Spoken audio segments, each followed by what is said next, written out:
आजभन्दा 39 वर्ष अघि विक्रमसम्म 2044 साल असोज 25 गते काठमाडौँमा यस्तो विमान अवतरण गरेको थियो जुन आज नेपालमा आन्तरिक उडान भर्ने एटीआर 72 जहाजभन्दा 4 गुणाभन्दा बढी छिटो उड्थ्यो। यति छिटो कि भद्रपुरदेखि धनगढीसम्मको दूरी यो विमानले करिब 22 मिनटमै पार गर्न सक्थ्यो।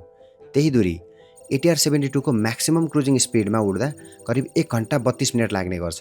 त्यो विमान थियो कन्कर्ड। यसको क्रुजिङ स्पिड थियो 2160 किलोमिटर प्रति घण्टा, अर्थात् ध्वनिको गतिभन्दा 2 गुणा छिटो। तर यस्तो विशेष विमान काठमाडौँ किन आएको थियो त? यो कुनै नियमित उडान भने थिएन।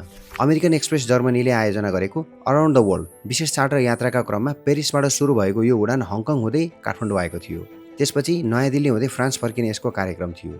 यसमा कुल 63 यात्रु सवार थिए र प्रत्येकले यो विश्व यात्राका लागि 25,000 अमेरिकी डलर तिरेका थिए। कन्कर्ड केवल एउटा विमान थिएन, यो आफ्नो समयको अद्वितीय इन्जिनियरिङ मार्बल थियो। फ्रान्सको एरोस्पेटियल र बेलायतको ब्रिटिस एयरक्राफ्ट कर्पोरेसनले संयुक्त रूपमा विकास गरेको कन्कर्डले सन् 1976 देखि 2003 सम्म व्यावसायिक उडान गर्यो। तर यो विमान इन्जिनियरिङ मार्बल मात्र थिएन, विलासिताको प्रतीक पनि थियो।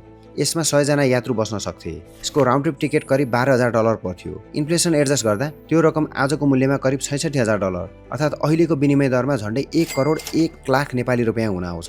कन्कर्डको पहिलो कमर्सियल फ्लाइट सन् 1976 मा लन्डनबाट बहराइनका लागि भएको थियो। तर अफसोस, व्यावसायिक सुपरसोनिक यात्राको युग सन् 2003 मा अन्त्य भयो। कन्कर्डको अन्तिम शेड्युल कमर्सियल फ्लाइट 24 अक्टोबर 2003 मा न्युयोर्कबाट लन्डनका लागि भएको थियो। आफ्नो 27 वर्षीय इतिहासमा यसको अधिकांश नियमित उडान न्युयोर्क लन्डन, न्युयोर्क प्यारिस जस्ता ट्रान्स एटलान्टिक रुट्समा मात्र भएका थिए। तर कन्कर्डको इतिहासमा हाम्रो लागि एउटा विशेष अध्याय छ। ध्वनिभन्दा 2 गुणा छिटो उड्ने यो विमान एकपटक काठमाडौँमा पनि अवतरण गरेको थियो र त्यो दिन काठमाडौँमा मानिसहरू घरका छत र बाल्कनीबाट समेत यो असाधारण विमान हेर्न निस्किएका थिए। तर यस्तो अद्वितीय विमान किन बन्द भयो त? यदि तपाईँलाई कन्कर्डको कमर्सियल रन किन अन्त्य भयो भन्ने जान्न मन छ भने कमेन्टमा किन लेख्नुहोस्। तपाईँहरूको प्रतिक्रियाका आधारमा त्यसको कारणबारे अर्को भिडियो बनाउनेछु।